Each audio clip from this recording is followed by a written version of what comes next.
Welcome to Gold Derby's Q&A panel on the making of RuPaul's Drag Race. Today, I am delighted to be joined by four artists with the charisma, uniqueness, nerve, and talent that it takes to bring this show to life. Executive producer Tom Campbell, lead editor Jamie Martin, director Nick Murray, and last but certainly not least, choreographer Jamal Sims. Welcome everybody to our panel. Thank you. Hello. The spectacular 16th season of RuPaul's Drag Race saw Nymphia Wind crowned as America's next drag superstar. But what I wanted to talk about first up was that Drag Race is not just a reality TV show, right? It's a global cultural phenomenon. And it's a platform for LGBTQIA plus artists to have a voice. And that is so crucial in this day and age. It's a powerful voice, pardon the pun. And let's talk about power. You like that? I thought you'd like it. Tom, let's talk about the Work the World episode, which to me was absolutely one of the highlights of the whole amazing season, and how it's such a great example of what power means on this show. What does power mean to you, and what were you trying to achieve with that episode? Well, every year, we do a musical number or two. We wanted to do something special because it was an election year. And as you know, here in RuPaul's Drag Race, whether it's the midterms or this presidential election year, it's all about Sissy That Vote, register to vote at vote.gov. If you're listening, you still have time. And we wanted to do something that was kind of led people to the poll, got them worked up. RuPaul, who, is the instigator of everything, is like, don't tell people what to do. Like, nah, nah, nah. He goes, make them feel it, make them want to be part of it. And so with that directive, we went to Leland and Freddie Scott, who do a lot of our music, and we sort of came up with the idea of power, which ended up being Power to the Queens ended up being the calling card of the season. And obviously it's great for a political year and for election, and that's what we want to focus on. But it's just in general, we like you said, our contestants come, face a lot of outside the world. They face with a lot of, racism and homophobism and transphobism. And on RuPaul's Drag Race, we remind them and therefore the world that, we've got the power, that, they're not just celebrated, they're elevated, and given a lot of love. And so I think, that inspired us, and hopefully it will wear off on some of our viewers. Absolutely, it does. And for thinking about the way that particularly the power musical number turned out, Jamie, when you're working in post with the team, talk me through editing the episode and particularly the number, the performance, so that you're highlighting each queen's performance to the fullest extent possible. Yeah, so I mean, this specific challenge, Michael Roja did a great job on, but our performance challenges in general, it's kind of like a tiered approach to editing. I feel like it's you're looking for the best performance and them nailing their moves and also their lip sync first of all. And then after that, you're trying to incorporate any sort of quirky things that they do on a personal level so that you can see them shining besides what they've been given in their assigned role or their given choreography. Then on top of that, the next tier that we go to that is the dynamicism of the shots. You're looking for the most dynamic flows of shots to highlight that performance moment that you found. So yeah, I think when we're able to find the shots that show all three of those things in once, that's when you really find the entertainment factor. And I think we really were able to tap into that for power. Jamie, as a follow-up, is it important that you get it from the director on set and the team that work with the director to get as much coverage as possible so that you have an embarrassment of riches to choose from? Like, that must be very important for your job, right? Absolutely. And on this one, I know we had a few takes of each, and that's obviously really important.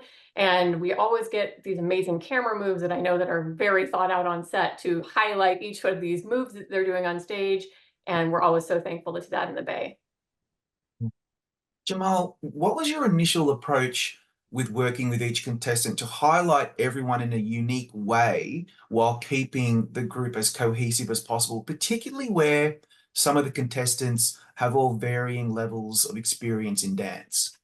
Yeah, this is always the scary point for me, because I have to create it before I actually meet them or have danced them. And usually it's the opposite. Usually you get to meet and dance with the artist and then you can create for them. But I'm going in blind, but the idea of power, of standing in their power, when I meet with them, although I'll have something in my mind already choreographed, whatever they do best is kind of what I take and elevate, right? Because I never want them to look, weak or timid. Whatever they do well is what I lean into, and that's kind of like my approach to making sure that they stood strong and stood powerful. And as a follow-up, Jamal, do you find that some of the queens, are really anxious or really they're afraid to jump out of their comfort zone? And is that part of the choreographer's job to make everyone feel comfortable and safe so that you can maybe stretch and go a bit further than what you think you might be able to? Yeah, absolutely. The queens already, most of them have confidence, but this is a competition. So they are looking around, looking at each other, trying to figure out, how do I stack up against the next one? So, my job is I have to do extra because there is that looking around like, am I doing enough? Or so I always try to make sure that, I reinforce the idea that we are building this for you, and whatever you do well, and I'm trying to make you shine. I always try to reinforce that, because a lot of times they could be at this point in the competition, they could be a little bit like second guessing themselves. So I try to get them out of their head, just so they have the best performance. I just have to say that some choreographers are mean or intimidating. The queens end up loving Jamal. They really do. They feel very taken care of and very celebrated. So that's why we have him back again and again. Jamal is a dream to work with, I have to say. Yeah, I can imagine, because the stereotype is that the really angry choreographer screaming out 5, 6, 7, 8. That's not Jamal. I don't see that being Jamal's style. So, Nick, I'm always amazed at this show at how every season it's like you're always innovating. It never feels phoned in. It never feels like you've retread something that we've seen before. It's always something fresh. And your work is always evolving as a director on the show. How do you typically each season like to innovate and elevate the show and adapt to a new cast of queens? Because I can imagine that would be actually quite difficult to get right. It's well, I like to think I eventually get it right. It's always a journey, and it it relies on having a great team, camera team, lighting team, and then taking the incredible creative that Tom and his team and the other producers come up with, and just figuring out the best way to translate all of that onto into a visual medium, which is a television show. And with regard to the video, not only giving coverage to the editors, to the amazing edit team that we have, but also it's the nuances, it's the perfectly timed pans or crash zooms or refocus, defocusing. There's one particular shot, there's a dolly shot at just before the reprise of Power, where the camera dollies out and the lights dip, and they lose their gowns, and then the light comes on. It's a big end, finale, and the camera crashes back in, and it's coming up with, it's in my head. It's like, how can I elevate to give this performance an incredible visual experience for the viewer?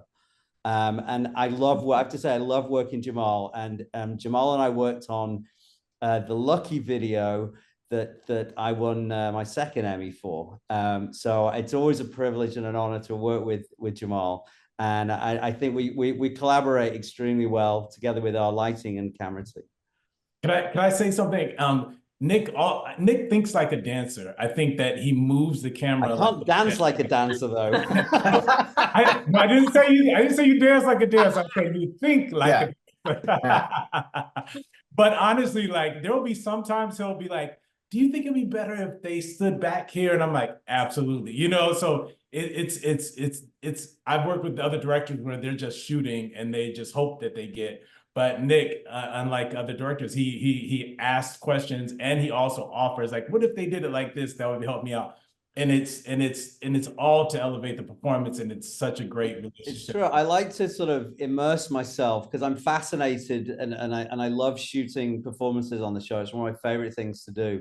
So, and I love it when I have, you know, when we work with a choreographer like Jamal and who allows me to immerse myself and ask in my head what I perceive as stupid questions. That Jamal says, oh, it's not so stupid, but I love it, being able to immerse myself in the actual dance and then figure out the best way to shoot that for a television audience, you know, highlighting all these, you know, our amazing, talented queens and making sure that we capture their performances in the most visual way possible. Another reason I love working with Nick is because we've been doing this for a long time, Nick. We have. And the producing team that he just said nice things about. We have a plan, but we're always willing to change our mind. There was that one year where everyone did bad in the Snatch Game, and we switched the order of the episodes. We did a Lollapalooza overnight. But whenever you come up with an idea or a crazy stunt or a what if, Nick's always like, yeah. And the other department was like, what, where, what, left, right? You know, they all come together. But Nick's always like, yeah, let's do it. So that's it. Wow. I think it's that's one of those things that this show does like no other show. And I work on other shows, but we are able to pivot from one creative direction to another and make it seamless in the television show. And it's down to the, you know, the incredibly talented personnel we have on the you know, behind and in front of the camera. Wow. See, the audience doesn't appreciate what's going on behind the scenes in terms of the way it's shot, the way it's choreographed, the way it's edited, because we're so invested. You could just plonk a camera there and I guess it would be terrible because we don't really understand that all the work that you're all doing is really elevating our experience. And I'm so invested in what's going on. I very rarely am thinking, oh, I really enjoyed that angle. But then when you think about it, it's so important to our enjoyment from the show. And speaking of Jamie, each season, new cast, entirely different chemistry and dynamic for the show. So when you are embarking on a new season, you're thinking about ways in which you're going to highlight each of their experience and their quirks. Was there a moment that stood out to you for season 16 that surprised you, where you really either learnt something or were really surprised that it was something that you haven't really seen before? There were a few. So I mean, there's always a lot of surprising moments. I feel like one just general surprise moment for me was Plain Jane's response to Q talking about her HIV diagnosis and her saying, "Kudos, Mama, thanks for sharing." And I feel like that kind of captures what the essence of our show is a little bit, where it's this, we're able to have this release of talking about these dark things, but we're always bringing in that core of levity to it.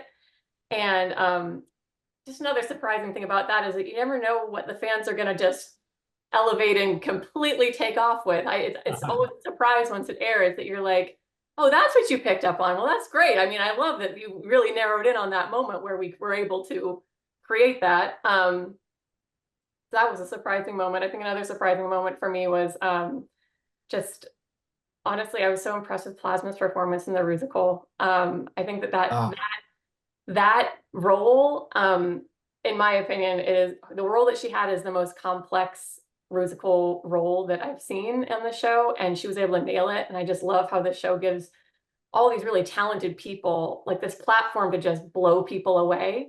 And that was just a surprise for me this season. I think I was not expecting such a strong performance from her. I mean, not to undersell her, but I really think she really nailed that performance. So that was a surprise for me. Yeah, she absolutely nailed it. Tom, we always expect the show to go deep on a personal level. I think that's a real highlight for us fans. And season 16 didn't disappoint. We had Tsunami Muse and Geneva Carr being DACA recipients. We had Q being HIV positive, as Jamie just referred to. For example, there's many others. Do you typically still get quite emotional when the show leans into the Queen's stories, coupled with the show's activism, particularly in this perilous environment that we're living in right now? Absolutely. I mean, the only credit we can take as producers, I think, is that we have, through our example and over the years, created this safe space on international television for these people to feel comfortable, to know that they can come and sit at that mirror. I mean, it's very organic to drag culture, sitting at the makeup mirror and talking and sharing, but they know they can share things there, and they know they have a sisterhood. And yeah, we get emotional from the moments. You know, I don't hear all the verite, but we listen in, and it's amazing. We also high five and scream after, you know, Power is done. We're like, you know, I mean, then we get to see what the editors do to it and watch it on, you know, watch it at a bar and have people go crazy. It's like, it's such a bonus. And I have to say, there's times, because I will watch this whenever I can at a bar. It's such a joy with Drag Race that we get to make a show that you're not just watching alone or home, that you can go someplace and fans are telling you, by the way, what they like, what they don't like. It's a focus group beyond compare.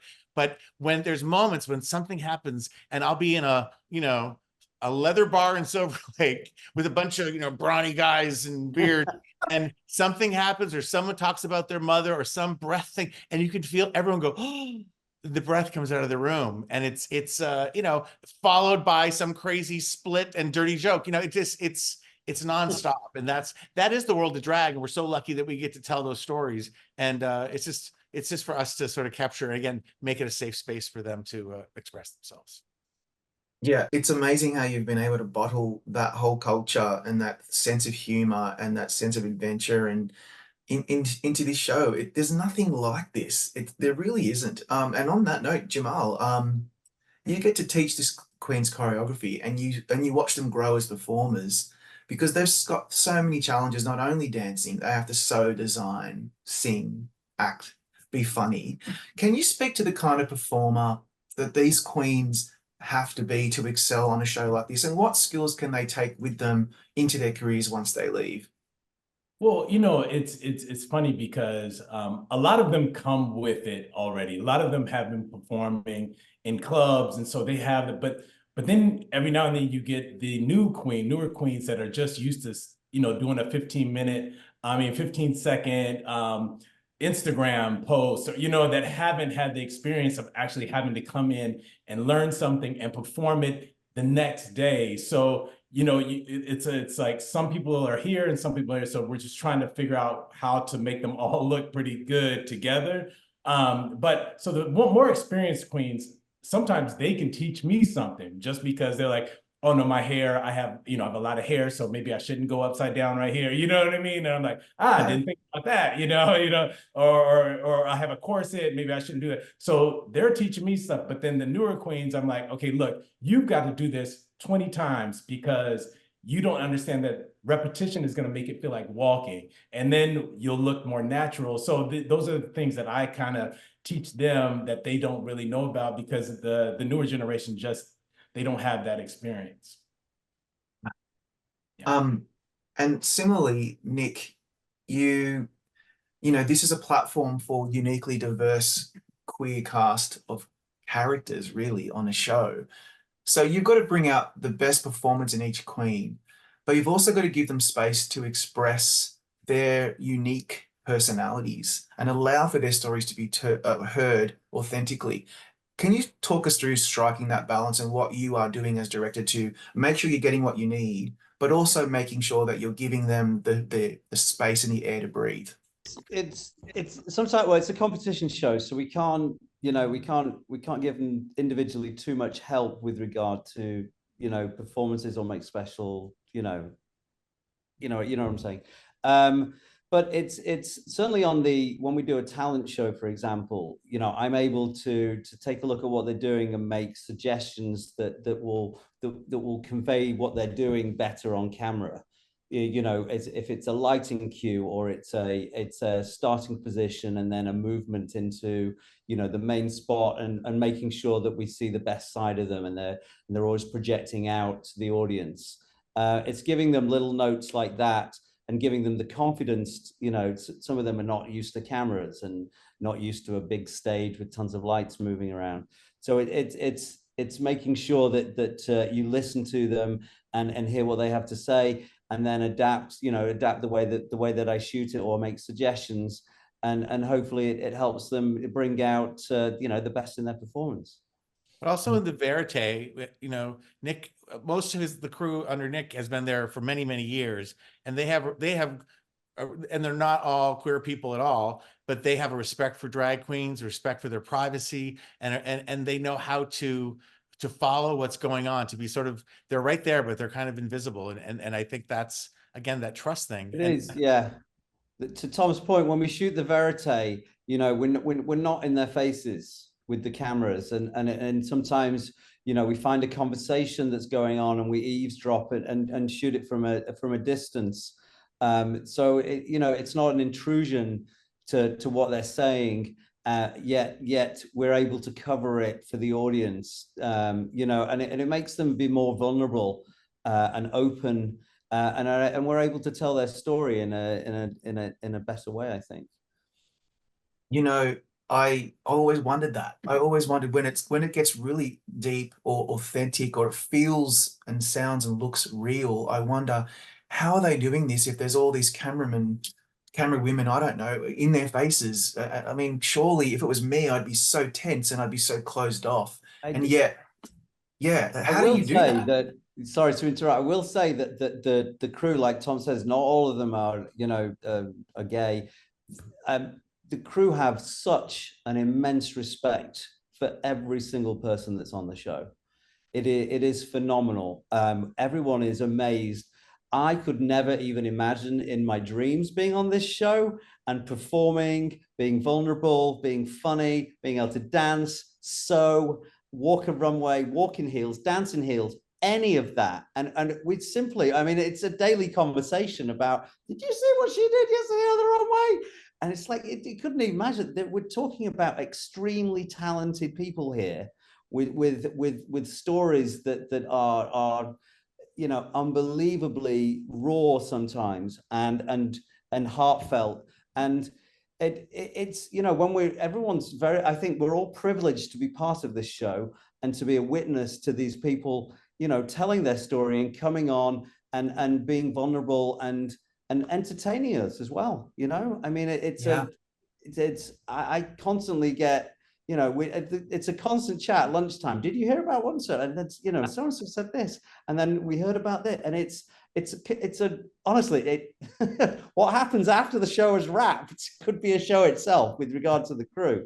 Everyone is very invested in the show and in the talented queens that we have on it every season. I'm honored and privileged to be on the show. You know, it's been an amazing journey professionally and personally for me.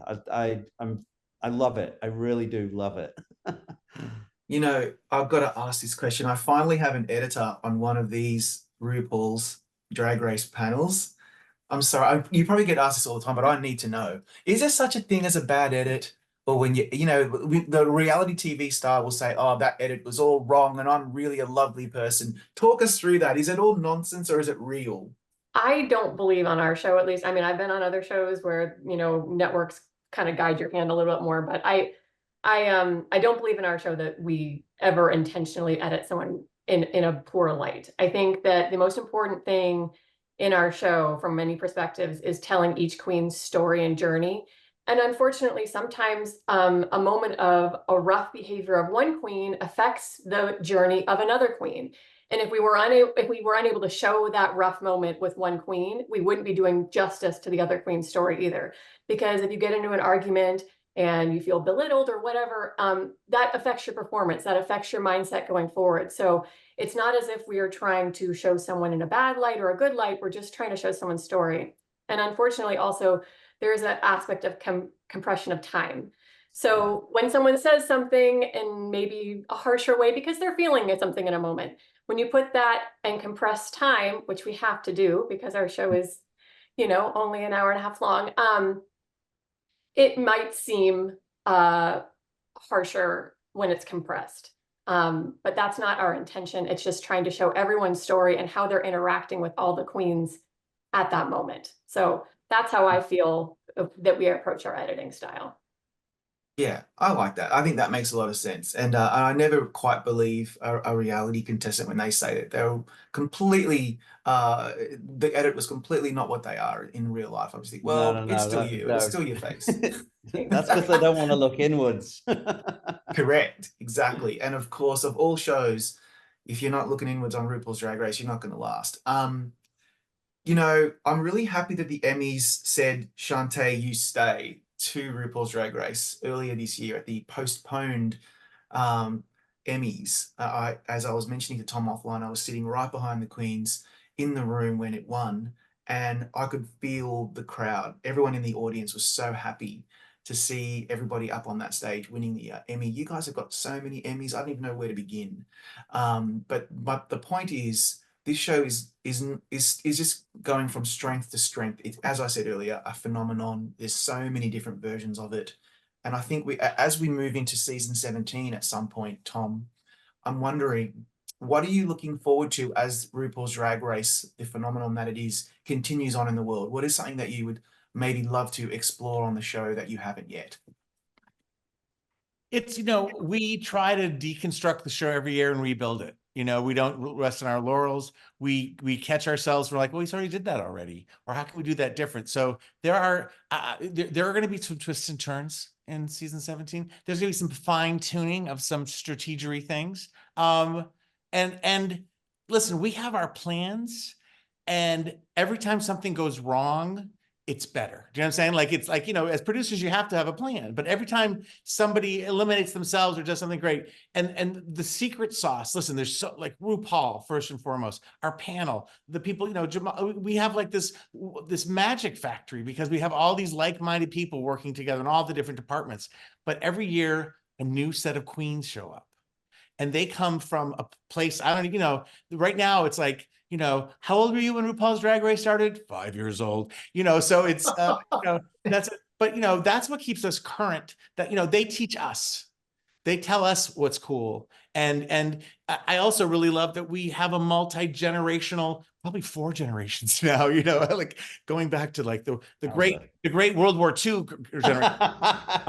But no, but it's not only sharing of queer culture with queer people and also with the world, it's a sharing among ourselves. They don't necessarily know about Joan Crawford until we introduce them to Joan Crawford, and that's a whole other generation, and they put their spin on it, and there's other examples like that. But so that's not an answer, but that's my long-winded response. No, it definitely is. It's this show's done so much for the queer community, but it's also done so much just for pop culture in general. I've learned so much about the queer community from watching the show. I've been watching since, I think, season 9, and I just, me, like many other fans, just enjoy the ride, and I'm so looking forward to more seasons. Thank you all so much for your time today and your insight. Congrats on some beautiful work in season 16.